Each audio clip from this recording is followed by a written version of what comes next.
Mashchait, good day. Kikian Squachicha, Muta Nil, Joyce Schneider, Shamasquatchich. My name is Kikia, and my English name is Joyce Schneider. And today I am sharing a work booklet with audio visual illustrations from the lessons learned and shared by the Tazil Publishing House in 1981 in the curriculum for the advanced learner. And lesson number 25 continues in this booklet 7C with on page 37 and 38, talking again about ku, how we use ku, muta, kush, and a little bit more about ti and ni as well to build on booklet 7B. The next article presented for our learning is ku. So Ucwalmícwts speakers use ku when referring to someone or something that they do not know, cannot see, but is around somewhere because they can hear it, smell it, or heard about it. So it does exist. They just cannot see it or at the time that they're saying the phrase. So we would say, for instance, wa wazam ku shkacha. Wa wazam ku shkacha. And that's saying there is a dog barking. And we can hear the dog, but we can't see it. So we use ku. We would then say, What was ti shkacha? What was ti shkacha? That also means the dog is barking. But we're using ti instead of ku because we can see the dog that is actually barking. So very important information bundled up in those words ku and ti. Let's compare the following. Huhununlskan kushmanka. Huhununlskan kushmanka. I smelled tobacco.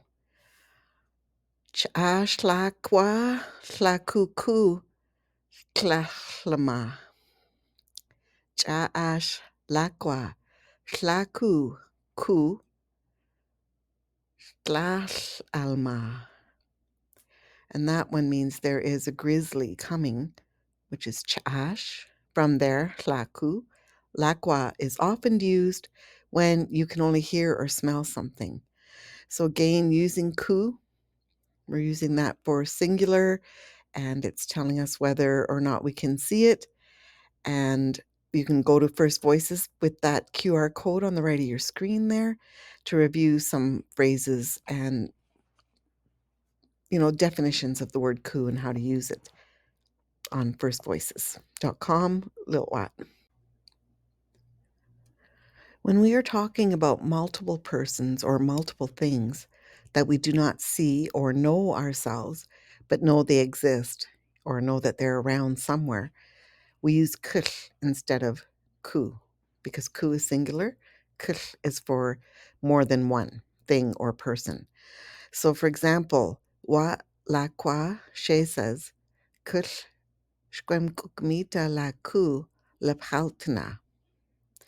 Wa lakwa she says, kush shkwemkukmita la ku lephaltna. There are children playing in the garden. So again, kush means that there's more than one, and we maybe don't see them or know them ourselves, but somehow we know they're playing in the garden, and that's probably we can hear them laughing and running and singing. When we refer to people and things that we do not know, that are not around or do not or exist or not yet exist, we use ku and kush, but without the a. So for example, hush kalap quamum kush alsama. I said A, I'm not supposed to use it. Hush kalap quamum kush alsam. You folks are going to catch a disease, but the disease is not here yet. When we talk about persons or things, again in the plural, that we do not know and that are not there or not yet there, we use ksh as in kukwin ksh shkokshamshu. Kukwin ksh Shkokshmshu. How many did you shoot? And kokwin means how many animals, and shkokshum is what a person shoots. Inka tu nish instemtitna. Inka tu nish insteptitma. Where are my clothes? Nish is used instead of ksh because, of course, we know our own clothes, right? We don't necessarily know which animals that the person shot in the above examples, so ksh is used. And of course, when we're saying where are my clothes, we know which clothes we're looking for, so we use nish instead. Pelpskalap ha tu squalawlip. Pelpskalap ha tu squalawlip. Did you folks lose your berries? And we've never seen the berries. We just heard that they had berries and now they don't have them. So we've never seen them before. We don't know them. So we use pelpstum tu nish skolauskasla. Pelpstum tu nish skolauskasla. We lost our berries. So we know the berries that we lost. Otherwise, we couldn't say we lost our berries. So we've picked them and maybe, yeah. Okay, just a few more examples for us to look at using ku and ni and a or no a.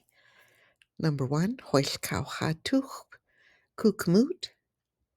Hoiskauhatuch kukamut. Are you going to buy a hat? And we didn't put the a on the end of the kamut. It's one hat, and the hat is not yet known or not yet there. Second one, pelpskauhatu ku shkwalushchu. Pelpskauhatu ku shkwalushchu. Did you lose your basket? And we're using ku. Why? Because it's not known. We don't know the basket that we're asking about. Maybe we're just at the till and we see that someone doesn't have the basket. So, but we don't know what it looks like or if they ever had one even. And then the next one, pelpskauhatuni shkwalushchwa. Pelpskauhatuni shkwalushchwa. Did you lose your basket?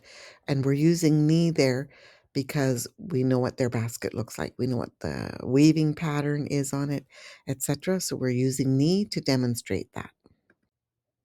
All right, we're almost done. Only a couple more slides with some examples to help us better entrench the very significant work that these small articles do using tu and kl.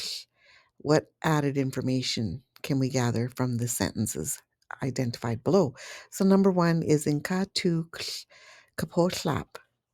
Inka tu kl kapohlap. And so when we translate that into English, it means, where are your folks' coats? Where are your folks' coats? So what do tu and kl tell us about what we know about those folks' coats? Right? So we know that they have coats, but we don't know what they look like. Right? They're unknown to us. That's what kl does, and it pluralizes too. Remember, instead of ku, we're using kl for plural, more than one thing. The second one, klaka tu kati kltsi. Klaka tu kati kltsi. And that one means some deer must have gone by here. Okay, so some deer must have gone by here. Again, the kl is telling us that we don't know the deer, we didn't see the deer, but there's something telling us that some deer must have gone by here. So it's probably, footprints in the snow or on the trail. Using kl again for more than one deer. Number 3, pelpskaucha tu kl skolaushu. Pelpskaha tu kushkolaushu. So that one means, did you lose your berries? Okay. So again, is telling us that we didn't see the berries prior. We just have some sign or hint that that person lost their berries. And is for more than one. And then the last one is Nquinquin Kati Clack. Nquinquin Kati Clack. And that just means how many went by. Okay, so again, what work is doing in that question? So as we can see, Ucwalmícwts is very precise in mentioning whether something or someone is known to the speaker or not, and also whether the thing or person is present or not. When the speaker does know and they can be present, T, E, and ki are used.